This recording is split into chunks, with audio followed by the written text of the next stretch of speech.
नमस्कार, मेरा नाम डॉक्टर समित पुरोहित है।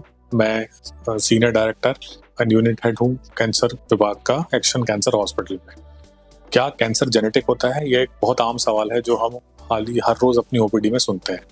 तो इसका जवाब है हाँ, बट इसकी परसेंटेज 2 या 5% से ज़्यादा नहीं होती। यानी 100 लोगों ने अगर हमें दिखाया तो 2 या 5% से ज़्यादा लोगों में कैंसर जेनेटिक नहीं पाएगा।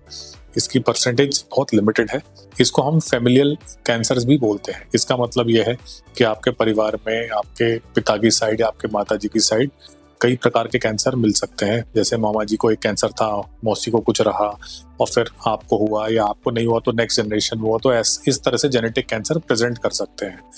ये समझना जरूरी है कि हमारे शरीर में एक रिपेयर सिस्टम है और इस रिपेयर सिस्टम में 2 जीन्स का इन्वॉल्वमेंट होता है, जिनमें फैमिलियल या जेनेटिक कैंसर में एक जीन पहले से ही खराब होता है और दूसरा जीन हम विद टाइम खराब कर लेते हैं।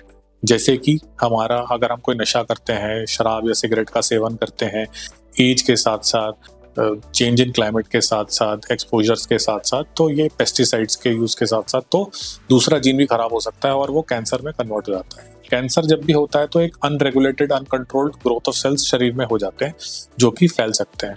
जरूरी है कि कुछ स्पेशल टाइप ऑफ कैंसर्स होते हैं जिनमें फैमिलियल या जेनेटिक कैंसर पाया जाता है, जैसे कि breast cancer, ovarian cancer, prostate और पेनक्रियाटिक कैंसर। तो यदि किसी लेडी में ओवेरियन कैंसर है या ब्रेस्ट कैंसर है तो स्पेशली उन लेडीज में हमें जीन्स का टेस्ट करना बहुत जरूरी हो जाता है।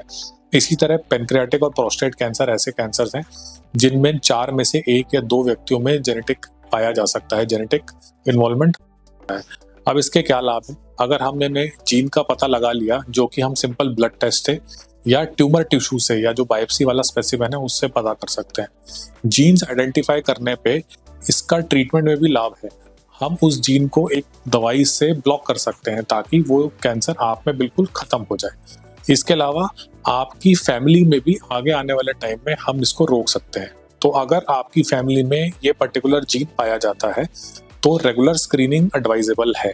रेगुलर स्क्रीनिंग 40 या 45 की उम्र के बाद किया जाता है, जिसमें मेमोग्राफी, एक टोटल पीएसए का ब्लड टेस्ट जो प्रोस्टेट कैंसर में यूज होता है, और पेनक्रियाज और ओवरी में या तो अल्ट्रासाउंड या किसी में सीटी स्कैन कराया जाता है।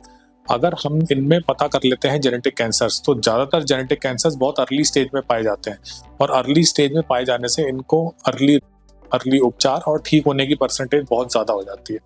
तो जेनेटिक कैंसर्स, हालांकि इनकी परसेंटेज बहुत कम है, पर इसके लिए हमें सतर्क रहना चाहिए। एक प्रोफाइलेक्टिक प्रोसीजर है जिसमें हम ब्रेस्ट को रिमूव या ओवरीज को रिमूव करते हैं। इससे भी कैंसर का बचाव संभव है। तो अगर आपकी फैमिली में कोई भी ऐसा जीन है या आपकी फैमिली में पेशेंट के अलावा किसी और को भी कैंसर पाया गया है तो आपको अपना हेरिडिटरी कैंसर जीन पैनल का टेस्ट जरूर कराना चाहिए। ये जानने की जरूरत है कि अगर ऐसा कोई भी है तो हम उससे अर्ली रोकथाम कर सकते हैं और बिल्कुल ठीक हो सकते हैं। नमस्कार।